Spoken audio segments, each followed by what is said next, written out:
ಇನ್ನು ನೆಲಮಂಗಲದ ಭಿನ್ನಮಂಗಲ ಬಳಿ ದೊಡ್ಡ ಮಟ್ಟದ ಬಿರುಗಾಳಿ ಬೀಸಿದೆ. ಹೀಗಾಗಿ ಕಟ್ಟಡದ ಮೇಲೆ ಇದ್ದಂತಹ ಜಾಹೀರಾತು ಫಲಕ ಇದೆ, ಅದು ಬಿದ್ದು ಬಿಟ್ಟಿದೆ.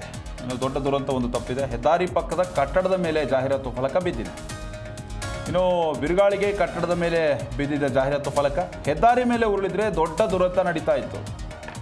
ನೋಡಿ, ವೆಹಿಕಲ್ಗಳು ಸಾಕಷ್ಟು ಓಡಾಡ್ತಾ ಇರುತ್ತೆ. ಆ ಸಂದರ್ಭದಲ್ಲಿ ಏಕಾಏಕಿ ಜಾಹೀರಾತು ಫಲಕ ಏನಾದರೂ ಬಿತ್ತು ಅಂತಂದರೆ ಅಲ್ಲಿರುವಂತಹ ವಾಹನ ಸವಾರರು ಏನಿದ್ದಾರೆ ಅವರು ಕಂಟ್ರೋಲ್ ತಪ್ತಾರೆ.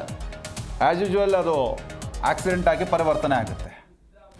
ಕಟ್ಟಡದ ಮೇಲೆ ಬಿದ್ದು ಅದೃಷ್ಟವಶಾತ್ ಪಾರಾಗಿರುವಂಥದ್ದು ದೃಶ್ಯಾವಳಿಗಳು ನೀವು ಕೂಡ ಗಮನಿಸ್ತಾ ಇದ್ದೀರಿ. ದೊಡ್ಡ ಮಟ್ಟದ ಬಿರುಗಾಳಿಗೆ ಈ ಜಾಹೀರಾತು ಫಲಕ ಯಾವ ರೀತಿ ಬಿದ್ದಿದೆ ಅಂತ.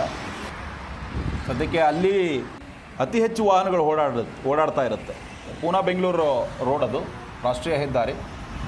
ಯಾವ ಕ್ಷಣವೂ ಕೂಡ ಅಲ್ಲಿ ವಾಹನಗಳು ಇಲ್ಲ ಅಂತ ಹೇಳೋಕ್ಕಾಗೋದೇ ಇಲ್ಲ. ಅಷ್ಟರ ಮಟ್ಟಿಗೆ ಓಡಾಡ್ತಾ ಇರುತ್ತೆ ವೆಹಿಕಲ್ಗಳು. ಏನಾದ್ರೂ ಕೂಡ ಸಡನ್ಲಿ ಫ್ಲೆಕ್ಸು ರೋಡ್ ಮೇಲೆ ಬಿದ್ದಿತ್ತು ಅಂತಂದರೆ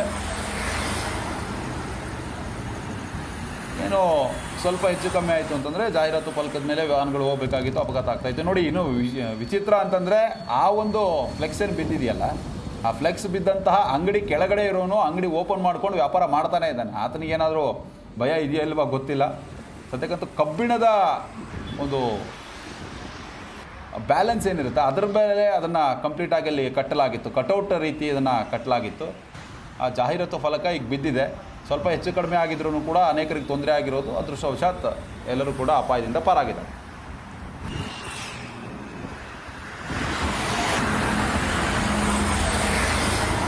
ಕ್ಷಣಕಾಲ ಬೀಸಿದಂತಹ ಬಿರುಗಾಳಿಯಿಂದ ಒಂದು ಘಟನೆ ನಡೆದಿದೆ.